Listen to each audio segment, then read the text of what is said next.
हम सभी यहाँ पर भगवान के गोद में बैठकर पवित्र चिंतन करने जा रहे हैं। आए गुरु सत्ता को नमन करें। हे गुरुदेव भगवान, आपकी महती कृपा है कि हम सभी सशरीर यहाँ उपस्थित होकर आपके गोद में बैठकर सत्संग सुनने का लाभ मिल रहा है।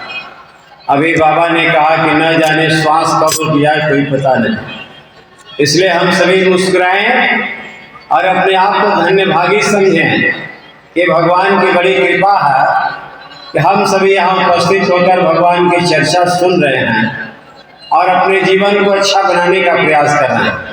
आए गुरुदेव को नमन करें कि हे गुरुदेव भगवान, आपकी कृपा होती है तो घर परिवार में सुख समृद्धि बढ़ती है, आपकी कृपा होती है तो आनंद की वर्षा होती है, आपकी कृपा होने से ही हम संसार में फलते फूलते आगे बढ़ते हैं।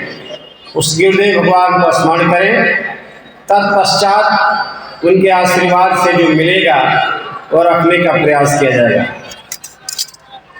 आम ब्रह्मानंदम परम सुखदम केवलम ज्ञान मूर्तिम द्वंद्वातीतं गगन सदृशं तत्त्वमस्यादिलक्ष्यम् एकं नित्यं विमलमचलं सर्वदेशाक्षिभूतं भावातीतं त्रिगुणरहितं सद्गुरुं तं नमामि। अखंडानंदबोधाय शेष संतापहारिणे सच्चिदानंद रूपाय तस्मै श्री गुरवे नमः। आम गुरुर्ब्रह्मा गुरुर्विष्णु गुरुरेव महेश्वरः गुरुरेव परब्रह्मा तस्मै श्री गुरवे नमः। आमयातु वरदे देवी त्र्यक्षरे ब्रह्मवादिनी गायत्री छंदसा मातः ब्रह्मयोर्वी नमोस्तुते। आं स्तुता मया वरदा वेदमाता प्रचोदयन्तां पावमानि द्विजानां आयो प्राणं प्रदं पशुं कीर्तिं द्रविणं ब्रह्मवर्चसं मह्यं दत्त्वा विजितब्रह्मलोकम्। आम् अज्ञानतिमिरान्धस्य ज्ञानाञ्जनशलाकया चक्षुरुन्मीलितं येन तस्मै श्री गुरवे नमः। आम ज्ञान यज्ञ के लिए समर्पित जिनका जीवन सारा, उस सद्गुरु श्री राम चरण में विनम्र प्रणाम हमारा। गुरुदेव भगवान की जय, शंकर भगवान की जय।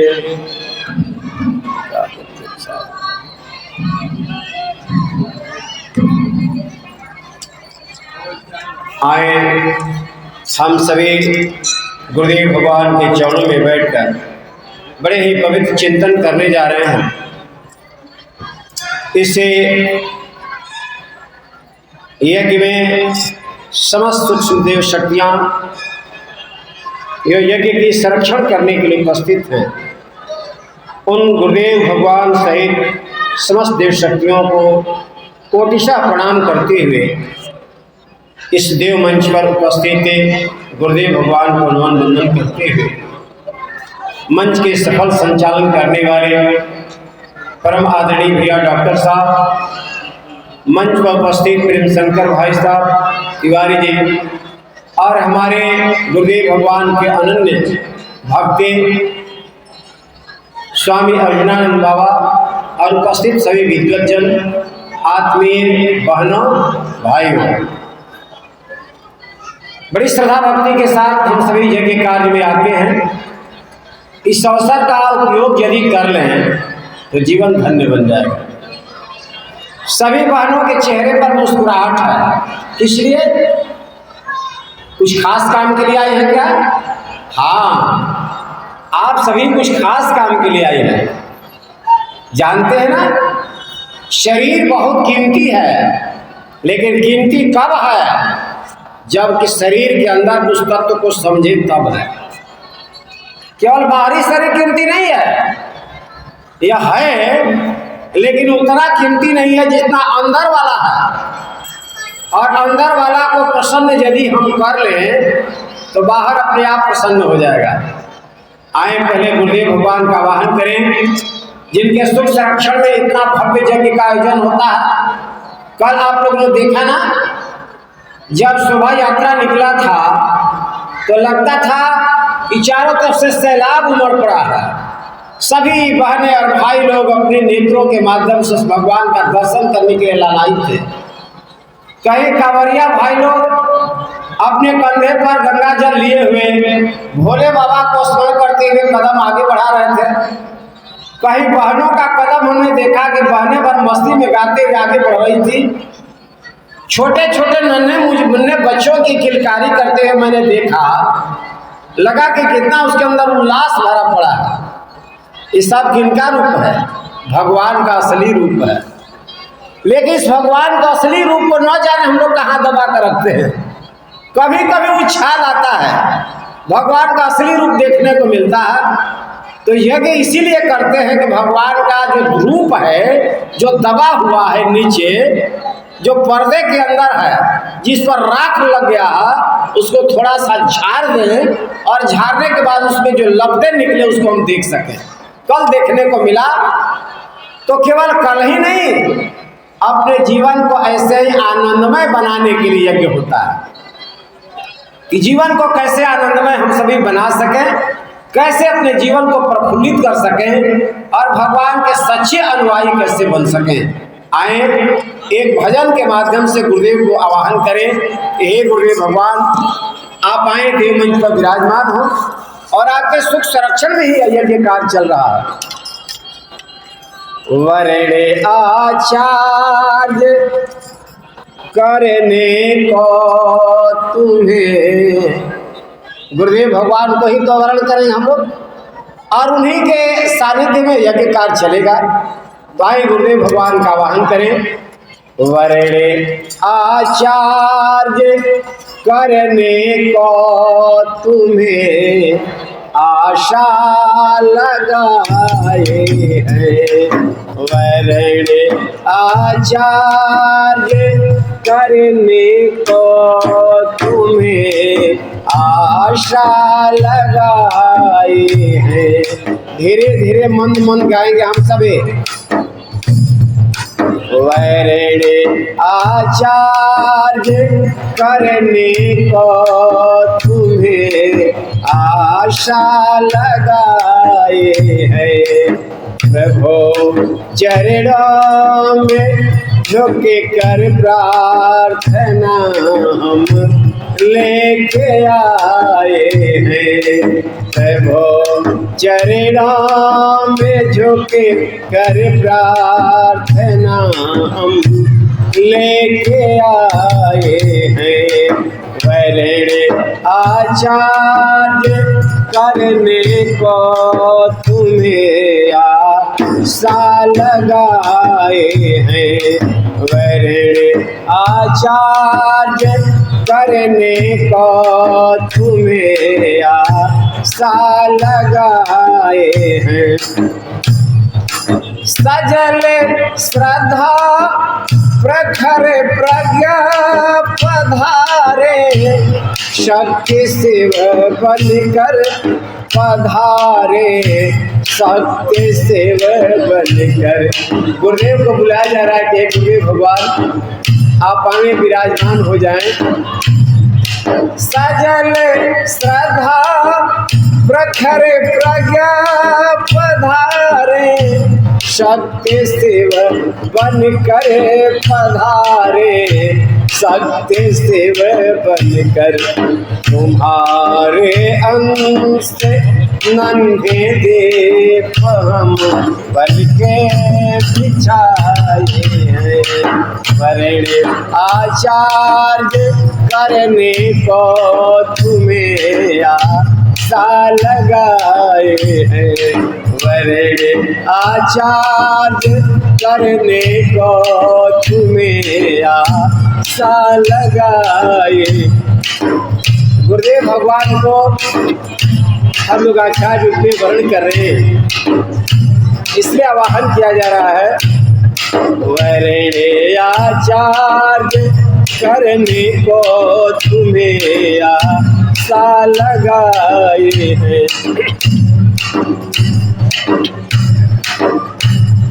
प्रभो आचार्य आसन पर विराजे, करे कृपा हम पर।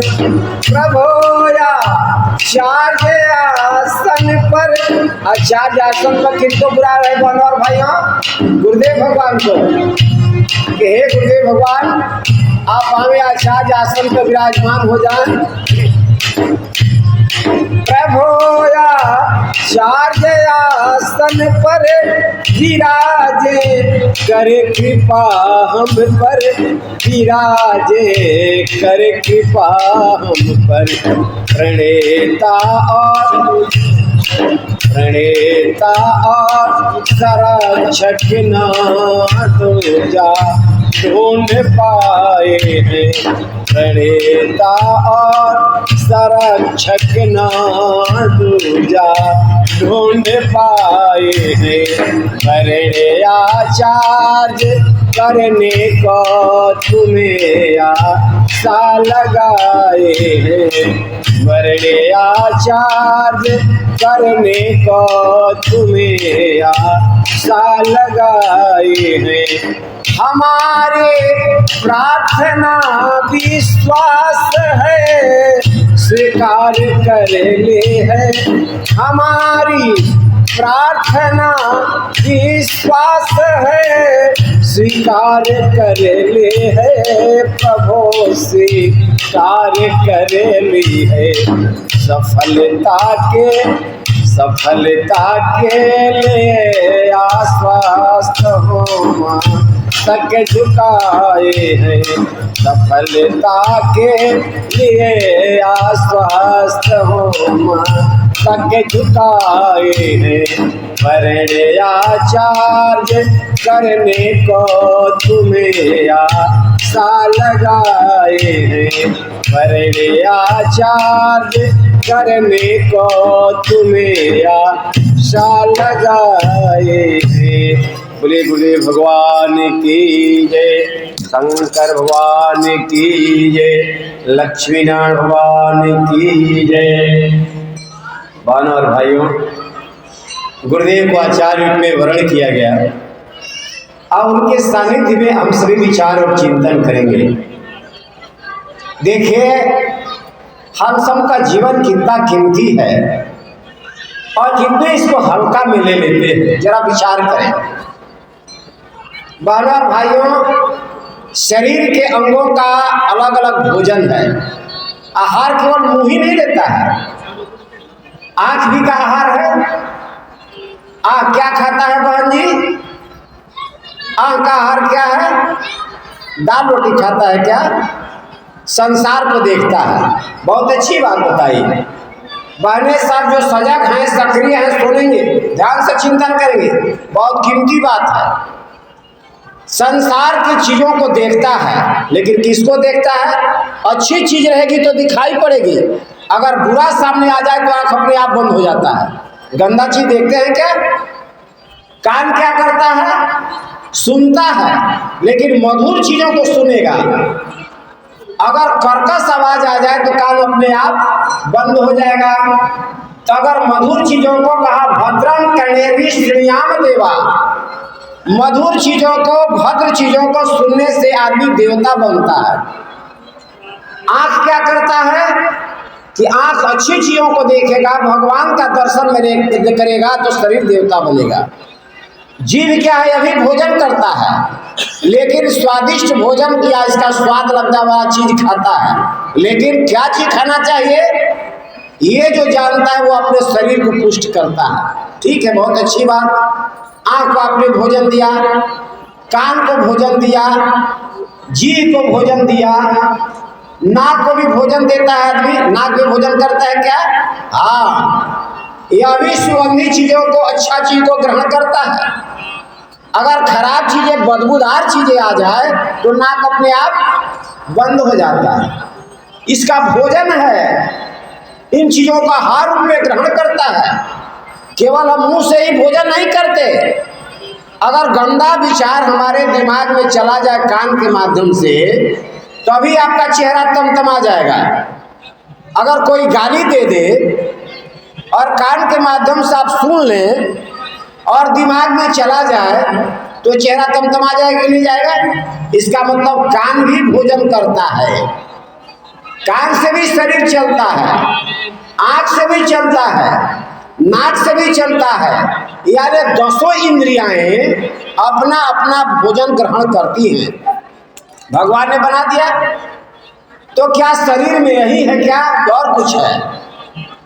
ये सारे शरीर रहते हुए देखिए हर मांस का शरीर बना हुआ है। इसको कहा गया कि क्षिति जल पावक गगन समीरा अपंच रचित अधम शरीरा। जब तारा विलाप कर रही थी, बाली मार दिया गया था, तो भगवान क्या कहते हैं कि ये 5 तत्वों से बना हुआ शरीर, क्षिति, जल, पावक, गगन और शरीर, यानी हवा से, पानी से, मिट्टी से, वायु से, आकाश तत्व से ये बना हुआ शरीर, जब तक यह शरीर समझेंगे तब तक अधम है। लेकिन वही तुलसीदास क्या कहते हैं? एक जगह वही कहते हैं कि बड़े भाग्य मनुष्य तन पावा, असुर दुर्लभ सद ग्रंथ ही गावा। ये बड़े भाग्य से मनुष्य का तन मिला, जिसको देवताओं को भी दुर्लभ है, क्योंकि देवता लोग केवल अपने पुण्यों का भोग भोगते हैं, कर्म नहीं करते हैं। आप सब कर्म भी करते हैं, भोग भी भोगते हैं। हम लोग छूट है इस शरीर में, जो काम करना हो कर लीजिए, पुण्य का काम कीजिएगा आगे बढ़िएगा, पाप का काम कीजिएगा तो नीचे गिरिएगा। आप पर छूट है, आप चाहते क्या है? बस आपके मन पर है। हम जाना कहाँ चाहते हैं? जहाँ जाना चाहते हैं वहाँ का रास्ता आपका क्लियर है।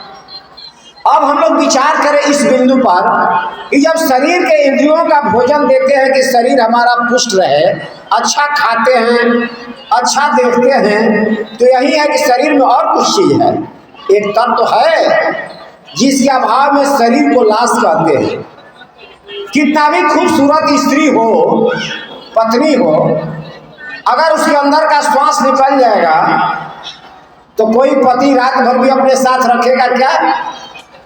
है किसी का हिम्मत कि अगर एक खूबसूरत स्त्री है लेकिन प्राण निकल गया तो कोई पति उसको रात भर अपने सैया पर सुला ले?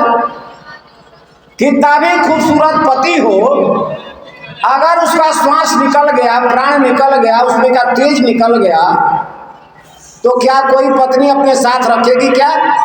नहीं रखेगी। इसका मतलब क्या है? इसका मतलब है कि शरीर खूबसूरत, शरीर से वह कीमती तत्व भरा पड़ा है। उसी चीज को जानना अध्यात्म का मूल विषय है। वो जाता कहाँ है? मैं क्या हूँ? केवल हड़ मांस हूँ क्या? केवल इसमें फास्फोरस कार्बन भरा हुआ है क्या? किसी भी कीमती तत्व है। यदि यह जान जाए कि हमारा शरीर केवल पानी से नहीं बना है, हमारा शरीर आकाश से नहीं बना है, हमारा शरीर मिट्टी से ही नहीं बना हुआ है, हमारा शरीर हवा से नहीं बना हुआ है, हमारे शरीर के अंदर एक कीमती तत्व है जिसके अभाव में शरीर को लाश कहते हैं। वो क्या चीज है? और वही जन्म जन्मांतर का साथी है, क्योंकि वह मरता नहीं है। चिंतन आपका नहीं मरेगा, आपका सोच नहीं मरेगा, आपकी आत्मा कभी मरेगी नहीं। नैनम छिद्यन्ति शस्त्राणि नैनम दहति पावकः।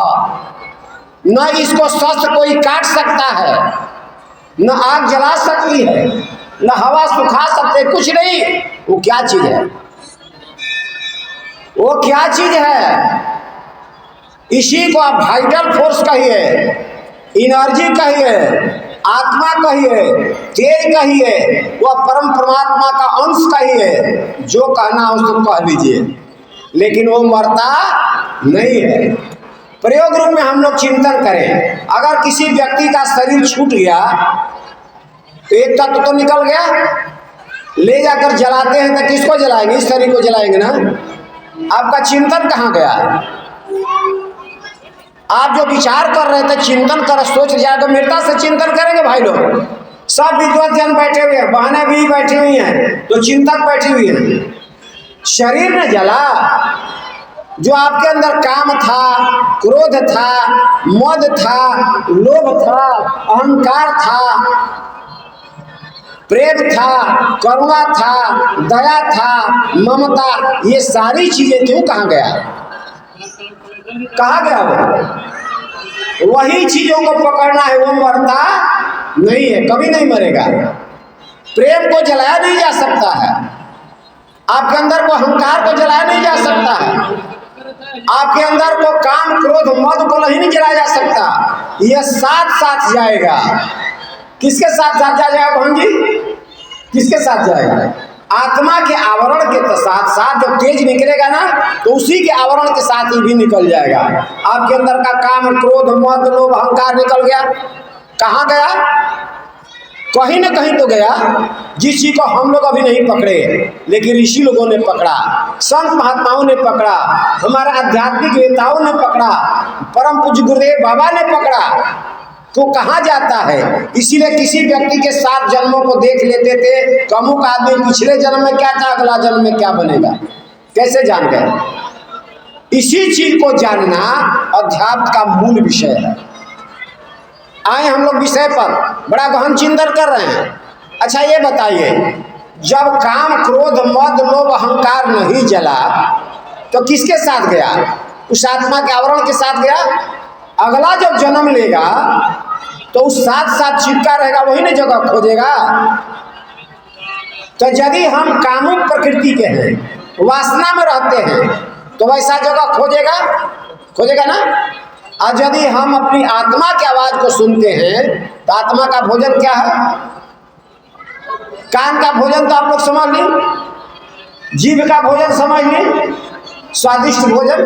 आँख का भोजन क्या समझी? अच्छी चीजों को देखना। आत्मा का भोजन क्या है बहन जी? आप बताइए, गाली पर हाथ रख कर बैठी। आत्मा का भोजन क्या है? जीभ के भोजन है कि बड़ा बढ़िया मीठा मीठा चीज खाता लिया तो निक लगेगा ना। आप कान के माध्यम से अच्छा चीज सुना तो निक लगेगा। आत्मा के भोजन क्या है? आत्मा का भोजन है प्रेम, करुणा, दया, ममता, आत्मीयता, संवेदना, सहकार, ये सब आत्मा का भोजन है। अगर कोई चौराहे पर छटपटा रहा हो, गिर गया हो, धक्का लग गई है, छटपटा रहा है, उसको उठाकर अगर आप मदद करके अस्पताल बहन जी आप पहुंचा दीजिए, कोई भाई लोग पहुंचा दीजिए, अपने कमीनी का 10, 20, 50, 100 रुपया खर्च कर दीजिए, उस दिन आत्मा इतना गदगद प्रसन्न हो जाएगा अंदर से कि लगेगा क्या धरती के सबसे बड़ा संपत्ति हमको मिला है। होता है कि नहीं होता है? होता है कि नहीं बहन जी? किसी असहाय का मदद कर दीजिए, उस दिन अंदर वाला इतना धन्यवाद देगा कि आप मस्त हो जाएंगे और लगता सारा रूम के खड़े हो गए। होता है कि नहीं होता है? क्या भोजन मिला? किसको भोजन मिला? हाँ, एक बहन जी से आवाज आई, किसको भोजन मिला? उस दिन आत्मा का भोजन मिला। अब आप लोग विचिंतन करें, बहुत गंभीर विषय है, बहुत चिंतनशील प्राणियों के लिए, व्यक्तियों के लिए है। क्या हम लोग भूख लगता है पेट का भोजन देते हैं, खा लेते हैं ना। प्यास लगेगा तो पानी पी लेते हैं ना। किस लिए? प्यास बुझाने के लिए। कभी आत्मा का भोजन दिए हैं क्या? देते हैं रोज हम लोग आत्मा का भोजन देते हैं। आत्मा का भोजन भी बताया क्या है? प्रेम, करुणा, दया, ममता, आत्मीयता, संवेदना, ये सब किसका भोजन है? आत्मा का भोजन है। देते हैं क्या कभी हम लोग? कभी प्रेम बांटते हैं क्या किसी को? झगड़ा लगाते हैं, चुगलखोरी करते हैं, निंदा करते हैं, शिकायत करते हैं। ये आत्मा का भोजन नहीं है। ये सब जो आत्मा का भोजन है उसको देते हैं क्या भगवान जी? कभी नहीं देते हैं। इसका मतलब आत्मा को कमजोर कर रहे हैं। सीधी सीधी बात है। अध्यात्म को समझे हम सभी। बहुत सारे आर्ष ग्रंथ बताए जाएंगे, व्याख्यान दिया जाएगा, लेकिन मूल तत्व यही है कि आत्मा का भोजन देने के ही खुराक बताए जाएंगे। इसमें हाथ उठाकर ईमानदारी के साथ पूछा जाए कि प्रतिदिन हम आत्मा का भोजन देते हैं क्या? शायद किसी का हाथ उठे। इसका मतलब कि हम लोग आत्मा का कमजोर कर रहे हैं। आत्मा को कमजोर करेंगे तो आदमी आत्मा का धनी नहीं होगा, आत्महीनता से ग्रसित हो जाएगा। आप चोरी करके देखिए, रावण जैसा व्यक्ति जिसके जब चलता था तो सारी धरती डोल जाती थी। सारे देवता लोग उनके पीछे पीछे घूमते थे आदेश के लिए। क्या रावण आदेश देगा? जब कहता था, जो करता था सो करना पड़ता था। पवन देवता से लेकर अग्नि देवता से लेकर सारी देव शक्तियां, लक्ष्मी सरस्वती, सब। वह व्यक्ति जब सीता को चुराने चला था तो छिप छिप कर बढ़ियाई जैसे करता है, आपका कुत्ता डरते हुए वैसा चला था। देखिए ना, किसका भोजन? ये आत्मा को ग्रसित करने जा रहा था। हम सब चोरी करते हैं तो क्या आत्मा डांटती नहीं है? क्या आत्मा डांटती है ना? जब ही चोरी करने चलेंगे तो अंदर से आवाज आएगी, अरे ये क्या करने जा रहे हैं, ये हमारा धर्म नहीं है। आत्मा से आवाज आएगी, लेकिन हमने आत्मा को दबा दिया। आत्मा को दबा देते हैं। एक दिन दबाएंगे, 2 दिन दबाएंगे, 3 दिन दबाएंगे। चोरी करने वाला एक व्यक्ति को हमने देखा। हम एक जगह पर वहाँ शिक्षक थे। जीवंत में कथा बता रहा हूँ। आर्ष ग्रंथ को पढ़ने के बाद उसका थीम अपने कंसेप्ट पे बैठाना चाहिए। मैं जीवन कथा बता रहा हूँ कि जब वहाँ जहाँ था वहाँ पर एक दल आया डकैतों का। उसी दलान में मैं रहता था। वो सब क्या किया कि एक रजाई था, उसी से ढांक दिया अपना राइफल। हम नहीं समझे कि क्या है। हमने थोड़ा सा उसको हटाकर सोचे कि क्या चीज़ है भाई, ऊंचा कौन लड़का कर दिया। ये वो था, उसमें कहा गुरुजी रहने दीजिए, हम लोग का सामान देखे तो राइफल था उसमें। शाम के समय जब निकलने लगा वहाँ से, मैंने थोड़ा मानता था कि गुरुजी हैं, ये क्या करेंगे। जब शाम के समय निकलने लगा तो पीने लगा। तो हमने कहा कि भाई साहब आप लोग जा रहे हैं, पी क्यों रहे हैं, क्या इससे मतलब पीने से?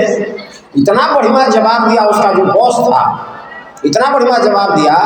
कहा कि गुरुजी आप भी समझते हैं कि हम इंसान हैं, हम लोग भी इंसान, हमारे अंदर भी आत्मा है, और जब तक इसको मारेंगे नहीं तब तक से हम लोग नरसंहार नहीं कर पाएंगे। जब तक आत्मा की आवाज़ दबाएंगे नहीं तब तक से हम लोगों से कभी भी फायरिंग नहीं होगा। सोचिए, आप विचार कीजिए। शराब पीकर वो अपने आत्मा को दबा दिया, मार दिया कि आत्मा से आवाज मत निकले कि गलती काम करने जा रहे हैं। बहनों भाइयों, हम लोगों के सारे लोगों के दिल से आत्मा से आवाज आती है, लेकिन रोज अपराध करने वालों एक दिन आत्मा से आवाज आएगी, 2 दिन आएगी, 3 दिन आएगी, 4 दिन आएगी, 5 दिन आवाज आएगी, फिर धीरे धीरे उसका आवाज बंद होने लगती है। आवाज देना बंद कर देगा, और आवाज बंद कर रहा तो आप हिंसक हो जाएंगे, कुकर्मी हो जाएंगे, पापी हो जाएंगे। और पाप जो होता है सारे अपराधों का जड़ होता है। इसीलिए बार बार याद दिलाया जाता है। जो आप आर्ष ग्रंथ पढ़ेंगे ना तो नवधा भक्ति आएगी रामचरितमानस में, और आप भागवत कथा पढ़ेंगे तो माता श्रवणम कीर्तनम वैष्णव स्मरणम पाद सेवनम। हर आदमी में पहला जो नव भक्ति में पहला आता है श्रवण है। श्रवण माने सुनो। क्या सुनो? सावधान होने के लिए सुनाया जाता है। ये दिमाग भुलक्कड़ है, भूल जाएगा, इसलिए सुनो। पहला उसमें लाइन है श्रवणम कीर्तनम स्मरणम पाद सेवनम। ये सब क्या है? भक्ति के क्षेत्र में पहला है श्रवण।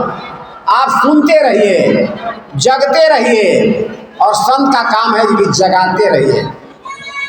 प्रतिदिन हम सुने, यहाँ नहीं मौका मिलता है तो घर पर सुने, अपने मोबाइल से सुने, अपने आस्मरण के माध्यम से सुने, टीवी के माध्यम से सुने, लेकिन अच्छा विचार सुने। सुनेंगे तो क्या होगा कि हमारा दिमाग जगेगा, नहीं तो सो जाता है। और जगेगा तो क्या होगा कि आत्मा का खुराक देंगे, और आत्मा का खुराक देंगे तो आत्मा मजबूत होगा, और आत्मा मजबूत होगा तो हमारे ऊपर का जितना है कसाय कलमस, जितना काम है, क्रोध है, मद है, लोभ है, अहंकार है, ये वृत्तियां समन होगी, गलेगी, और इसके जगह पर क्या आएगा? अच्छा विचार आएगा। आएगा कि नहीं आएगा? अगर गलत चिंतन छोड़ देंगे तो सुचिंतन आएगा, सुपठन आएगा, सुमनन आएगा। ये चीजें आपके दिमाग में आएगा तो आप उससे मजबूत होंगे, ताकतवर होंगे। और जब शरीर छूटेगा ना तो आपके आत्मा के ऊपर जो आवरण रहेगा वह प्रेम का, करुणा का, दया का, ममता का, आत्मीयता का, संवेदना का, इस सबसे लबालब भरा रहेगा। फिर जगह खोजेगा कि मैं पुनर्जन्म में कहाँ जाऊँ, तो उसी घर परिवार में जन्म लेगा जिस परिवार में प्रेम, करुणा, दया, ममता, आत्मीयता से परिवार भरा पड़ा है। बोले गुरुदेव भगवान की, शंकर भगवान की। जितनी मुंह उतनी आवाज होनी चाहिए। बोले गुरुदेव भगवान की। वानर भाइयों, क्या हम लोगों ने सुना कि अपने आत्मा का भोजन देना चाहिए। जैसे प्यास लगने पर हम पानी पी लेते हैं, तो आत्मा का भी कुछ भोजन है, प्रतिदिन दीजिए। और आत्मीयता के विस्तार का नाम ही अध्यात्म है। क्या लाइन आया? आत्मीयता के विस्तार का नाम ही अध्यात्म है। अध्यात्म किसको कहेंगे? आत्मीयता बढ़ाइए, जितना प्रेम बढ़ाइए, जितना विस्तार होगा उतना ही आप अध्यात्म नजदीकी में घुसेंगे। इसीलिए किसी को देखकर भगवान स्मरण करके भगवान के रूप में प्रणाम किया जाता है, देवी मान का प्रणाम किया जाता है, और यही हमारा अध्यात्म का मूल विषय है। अब जगेगा कैसे? इसी को जगाने के लिए यम, नियम, आसन, प्राणायाम, प्रत्याहार, ध्यान, धारणा, समाधि, अष्टांग योग की साधना करते आगे बढ़ता है। हम सभी सदगृहस्थों के लिए ऋषियों ने बड़ा सुगम रास्ता बता दिया है। इस यज्ञ के माध्यम से अपनी आत्मा को जगा सकते हैं। यज्ञ देखे ना कल, सारे भाई लोग हमने देखा नाचते हुए छोटे छोटे बच्चों को, तो अंदर से इतना आनंद फूटा कि देखिए इसके अंदर का, आज बच्चों के अंदर का वह प्राण तत्व तो छलक रहा है। हम भी जगा सकते हैं। यज्ञ में देखते हैं क्या होता है। यज्ञ का दर्शन पकड़िए। सहजज्ञा प्रजा सृष्ट्वा पुरोवाचो प्रजापति अनेन पश्चिष्ट कामधुक्। गीता के 3 अध्याय का 10वां श्लोक। उसमें भगवान कहते हैं कि हे मानो, मैंने आपको एक जुड़वा भाई की तरफ पैदा कर दिया, यज्ञ को भी आपके साथ साथ। आप यज्ञ कीजिए और यज्ञ के साथ अच्छा जिंदगी जिंदा रहिए। यज्ञ आपके लिए जरूरी है। अगर यज्ञ छोड़ देंगे तो हमारा तेज घटने लगता है। रावण यज्ञ को पेटेंट करा देना चाहता था कि हम ही यज्ञ करें, संत महात्मा लोग यज्ञ न करें। और जब ही संत महात्मा यज्ञ करने चलते थे ना, वो विध्वंस करने के लिए अपने राक्षसों का टीम भेज देता था। जाओ जाओ जाओ, ये ऋषि लोग यज्ञ करेगा तो पुष्ट हो जाएगा, बलवान हो जाएगा, तेजवान हो जाएगा। इसलिए इनका तेज नष्ट करना हो तो पहले यज्ञ बंद कीजिए। यज्ञ भ्रष्ट करा देता था। इसीलिए भगवान जब यज्ञ करने लगे या ऋषि लोग यज्ञ करने लगे, तो अब विश्वामित्र को देखे ना, विश्वामित्र अपने यज्ञ की रक्षा करने के लिए राम और लक्ष्मण को ले गए थे। कहाँ ले गए थे? कहाँ ले गए थे? बक्सर। इसी तालुका को मारने के लिए, आप ही के बगल में बक्सर है, वहां ले गए थे। क्यों ले गए थे? ये यज्ञ की रक्षा करेंगे। यज्ञ हमारे जीवन के लिए कीमती तत्व है। इसका सिद्धांत क्या है? तब यज्ञ किस सिद्धांत पर निर्भर है? यज्ञ का 3 गो सिद्धांत है। ध्यान से सुनेंगे। जितना लोग हैं बहुत काफी हैं। मैं अभी हाल में 6 दिन रहा था, गए थे वहां पर जो जल चाहा था, कुंभ मेला। कुंभ मेला में हमने देखा कि पंडाल लगा हुआ था 10-10 लाख रुपया का। व्यासपीठ पर बैठकर खूब बढ़िया प्रवचन कर रहे थे, लेकिन सुनने वाले 4 गो 3 गो थे। एक मंडप में हमने देखा 5 गो 7 गो लोग थे, फिर भी उनके चेहरे पर कोई हिचक नहीं थी, खूब प्रेम से सुना रहे थे।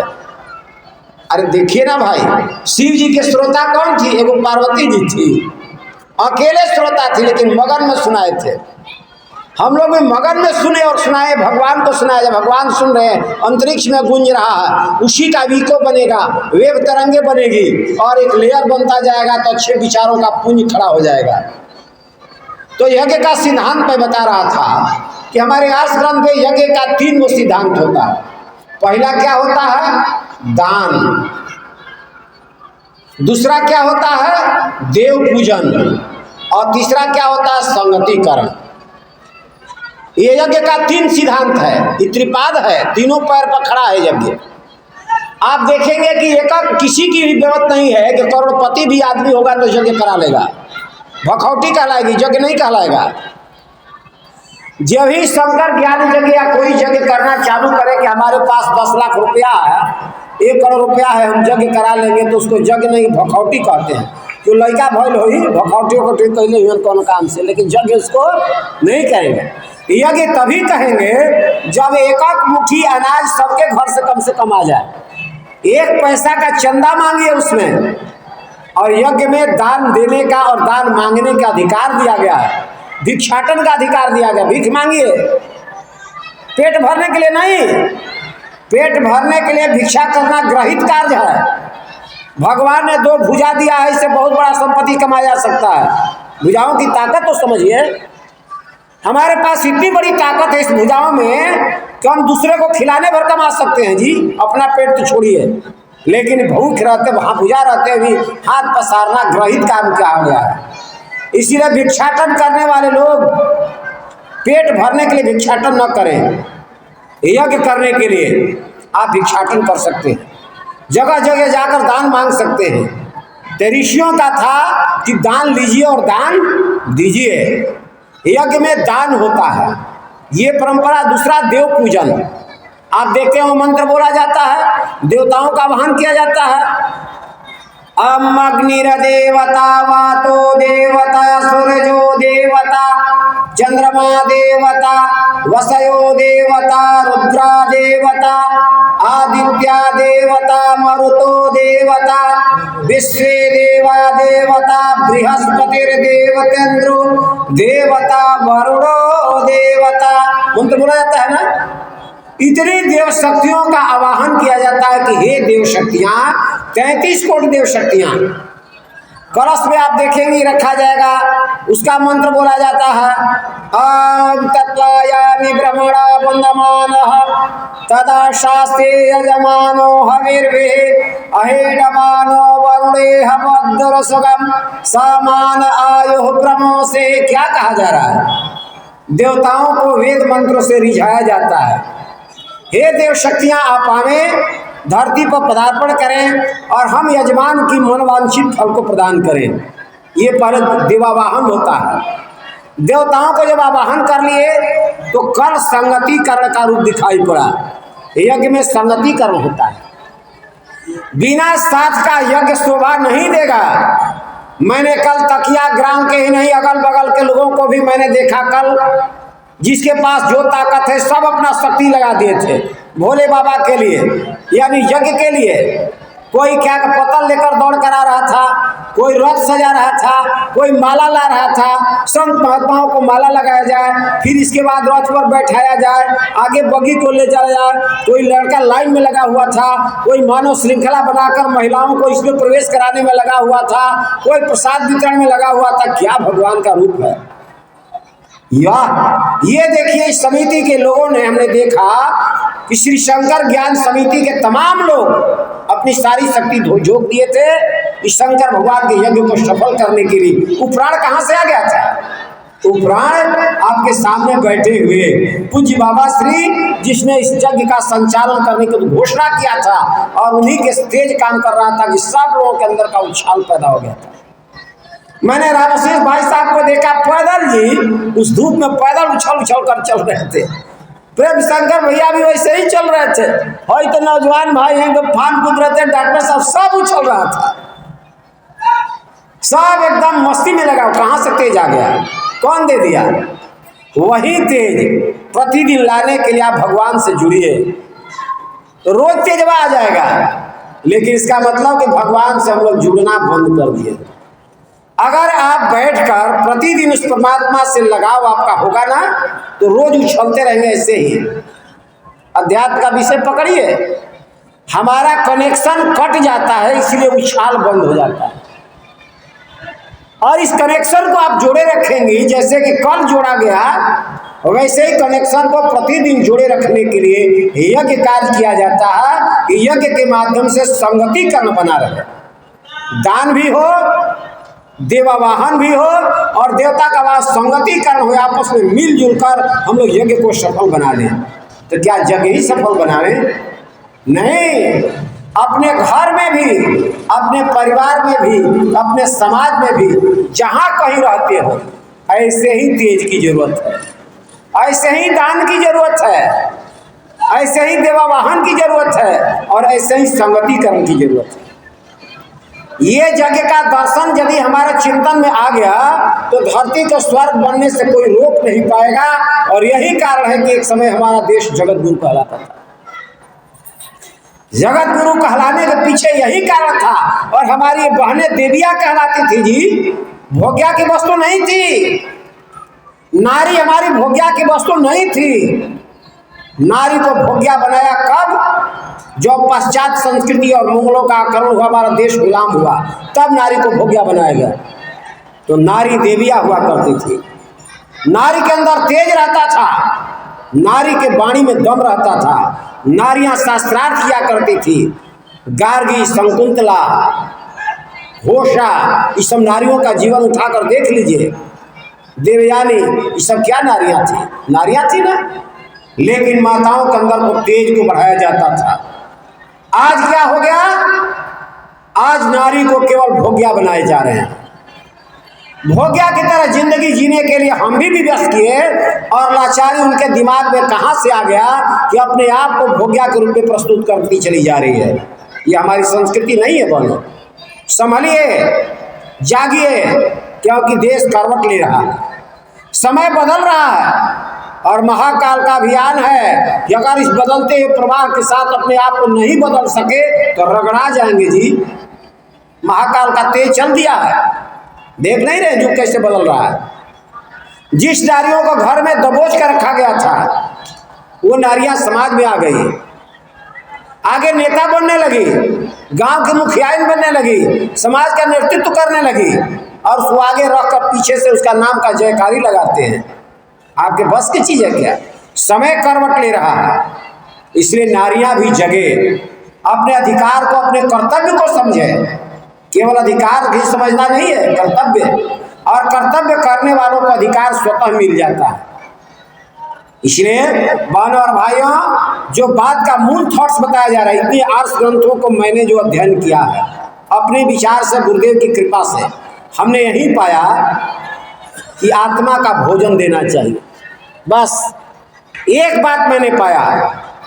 और आत्मा का भोजन देने वाला का सिद्धांत समझिए, ये हाड़ जलेगा, मांस जलेगी, ये सब जलेगा, लेकिन आपका चिंतन नहीं जलेगा, विचार नहीं जलेगा। गंदा विचार रहेगा तो मरने के समय गंदा जगह पर जन्म लेगा। अच्छा विचार रहेगा तो चूंकि वो जन्म तो है, आवरण में, वो मरता नहीं है, वो तो आत्मा के चारों तरफ आवरण है। जैसा आवरण चढ़ा देंगे, काम, क्रोध, मद, लोभ, अहंकार का आवरण अगर चढ़ा देंगे तो आत्मा के साथ साथ उड़ जाएगा। और उसी घर में जहाँ ये तो शरीर खोल है जी, ये तो खोल है।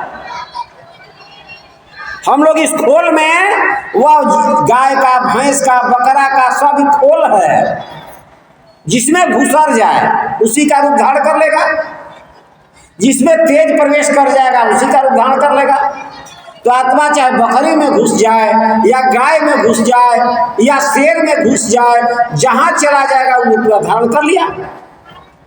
आइए, मनुष्य का जीवन इतना जब कीमती मिला, कहा गया कि इतने परिश्रम के बाद इस मनुष्य का शरीर प्राप्त किए, तो इससे आगे बढ़ना चाहिए कि नीचे जाना चाहिए? आगे न बढ़ना चाहिए। हम लोग को प्रमोशन करना चाहिए कि डिमोशन करना चाहिए? आप इतने 84 लाख जोनियों से भटकते भटकते भटकते भटकते भटकते भटकते मनुष्य के तन में आ गया। तो कहा गया कि साधन धाम मोक्ष कर द्वारा अजहिन पाए परलोक संवार।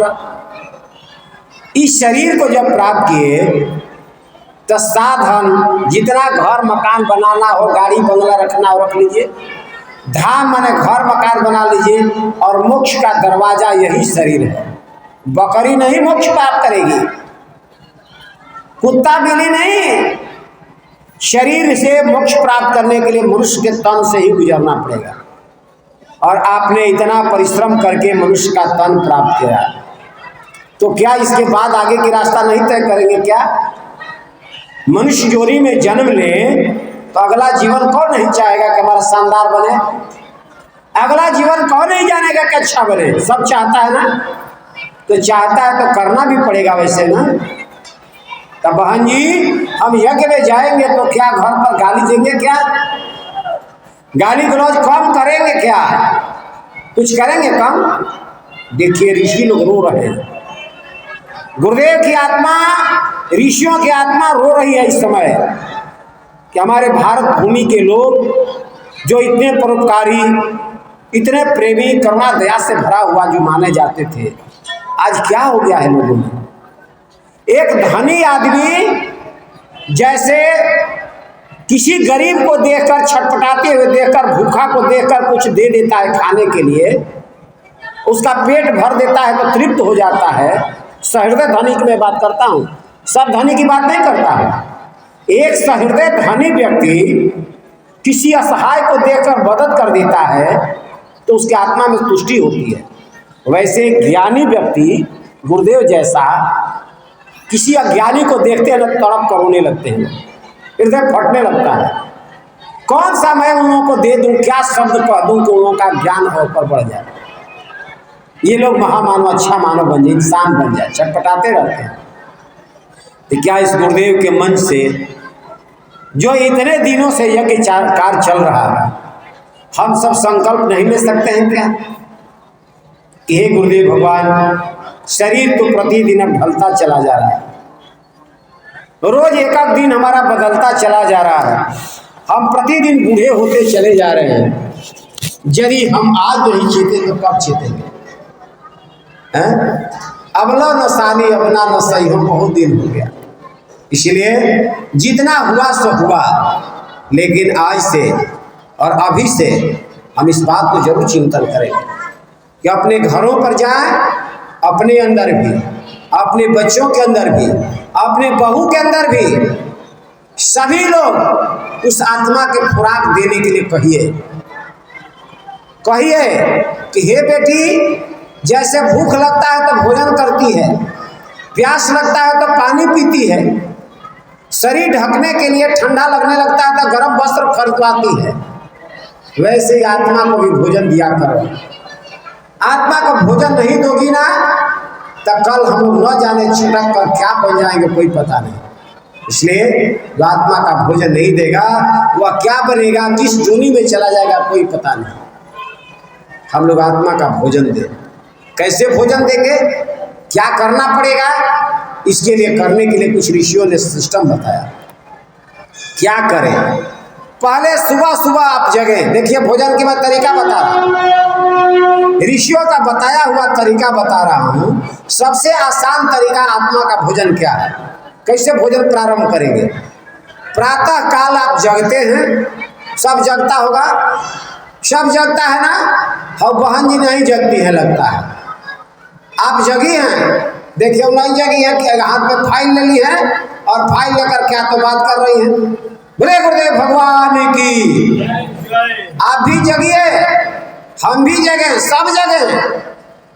एक एक आदमी को जगना पड़ेगा। तो जो प्रातः काल में हम जगते हैं तो आत्मा का भोजन कैसे देंगे? आत्मा का भोजन देने के लिए सबसे पहले हम उसी बेड पर बैठ जाएं जहां हैं, मत हिचकिए। पति पत्नी साथ हैं, क्या है, गंदा है क्या, मत हिचकिए। मंत्र कहता है पहला, अहम अपवित्र पवित्रो वा सर्वावसाम गतोपि वा यः स्मरेत् पुंडरीकाक्षं स बाह्याभ्यन्तरः शुचिः। चाहे पवित्र हो या अपवित्र हो, अहम अपवित्र पवित्रो वा सर्वावस्थाम गतोपि वा, किसी अवस्था में हो, यह माने जो स्मरेत में स्मरण करेगा पुंडरीकाक्ष परमात्मा को, स माने वह बाह्याभ्यंतर शुचि ही, बाहर भीतर से पवित्र हो जाएगा। बात पकड़ रहे हैं? इसीलिए आप हिचकिए मत कि स्नान किए हैं कि नहीं किए हैं। पहला स्टेप बताया गया कि वहीं बैठ जाइए, भगवान को स्मरण कीजिए, परमात्मा का ध्यान कीजिए और अपनी हथेली को फैलाइए। जो गुरुदेव भगवान से आपको मंत्र मिला है, जो मंत्र मिला है, मननात् त्रायते इति मंत्र, उसको मनन करने से आदमी तारण हो जाता है, तर जाता है, तब मंत्र कहलाएगा। नहीं मनन करेंगे तो मंत्र की श्रेणी में नहीं आएगा। मंत्र तभी कहलाएगा जब मनन करेंगे। आप 5 मिनट बैठ जाइए, देखिए आत्मा का भोजन चालू हो गया। भगवान को स्मरण कीजिए, हाथ के हथेलियों को फैलाइए और प्रभु का चिंतन कीजिए। ओम कराग्रे महालक्ष्मी कर मध्य सरस्वती कर मूले गोविंद पराता कर दर्शनम। नहीं मंत्र आता है, भगवान का स्मरण कीजिए, अपना मंत्र को मन ही मन जाप कीजिए, परमात्मा स्मरण कीजिए कि हे भगवान आज का दिन हमारा मंगलमय हो, आज हम घर से अच्छा काम करें, कहीं भी रहें, आत्मा का खुराक देते रहें। आप चिंतन कीजिए, देखिए जैसे आत्मा का भोजन आपको मिलने लगा, धरती माता पर पैर रखिए। ऐसे नियम है कि जो श्वास चलता है वही रखना चाहिए। सुबह सुबह दाहिना चलता है, इसलिए दाहिना धरती पर रखकर प्रणाम कीजिए। अपने गुरुदेव भगवान को प्रणाम कर लीजिए और अपनी गतिविधियों को दिन भर के लिए व्यवस्था बनाकर चल दीजिए काम में। आप जो काम करेंगे सब भगवान का काम बन जाएगा, भगवान का काम हो जाएगा। आत्मा का भोजन चालू हो गया। इसलिए हमारे बहनों और भाइयों, गुरुदेव भगवान के विचार को अपने जीवन में एक क्षण भी उतारे, लेकिन जरूर उतारे। केवल गीत गौनाई सुनते रह जाएंगे, आसगन का हवाला देते रह जाएंगे और अपने जीवन में नहीं उतारेंगे तो एक दर्शन है कि ounce of practice is better than terms of theory. 1 ton theory जानिए, वो काम उतना नहीं करेगा जितना 1 अंश प्रैक्टिस काम करेगा। इसलिए अपने जीवन में 1 अंश प्रैक्टिस करने का प्रयास करें, थोड़ा भी समय निकालें, लेकिन भगवान का चिंतन जरूर करें, जरूर करें, जरूर करें। यही आपका मुक्ति का कारण बनेगा। और नहीं तो लाख धन संपदा इकट्ठा कर लेंगे, छूछे रह जाएंगे। फिर हिटलर जैसा व्यक्ति हाथ जब निकलने लगा, कहा बाहर रखकर कह दिया कि संसार वालों से बता देना कि मैं कुछ नहीं लेकर जा रहा। सिकंदर जैसा व्यक्ति छूछे चला गया, अपने दोनों भुजाओं का कहा कि मेरे कफन देते समय बाह बाहर निकाल देना, कहा कि दुनिया वाला देखेगा तो कहेगा कि हाथ में कुछ नहीं लेकर जा रहा है। एक भगवान का चिंतन आपको अगला जीवन सुधार देगा, क्योंकि अब मरेगा ना तो वही अपने आत्मा के आवरण की तरफ जाएगा, फिर नया जन्म पैदा कर देगा। और काम क्रोध मद लोभ अहंकार से घिरे रहेंगे ना तो कुकर सुकर विभिन्न जोनियों में चले जाएंगे, फिर आपका रास्ता बनेगा नहीं। इसलिए अध्यात्म का मूल विषय है अपने चिंतन को पवित्र करें, चिंतन को पवित्र करें, चिंतन को पवित्र करें, और यही चिंतन आपको देवता बनाएगा। गिरेगा तो आदमी चिंतन से गिरता है और बढ़ेगा तो चिंतन से बढ़ता है। एक दिन में कोई महात्मा नहीं बने हैं, उन्होंने अपने तेज को बढ़ाया है, अपने अंदर के बुराइयों को घटाया है, तपस्या किया है, साधना किया है, तप किया है, कष्ट सहा है और मन को मारा है, और तब जाकर मन को नियंत्रित करके सही दिशा में लगा दिया तो फोर्स बन गया, ताकत आ जाती है। आप विशालन शिखा देखें, मैग्नीफाइंग ग्लास जिसको कहते हैं, वो शीशा में क्या होता है, शीशा में इतने दिन को किरण को लेकर एक जगह इकट्ठा करता है और करने के बाद जिधर से निकलता है कागज को जला देता है। कहाँ से ताकत आ जाती है?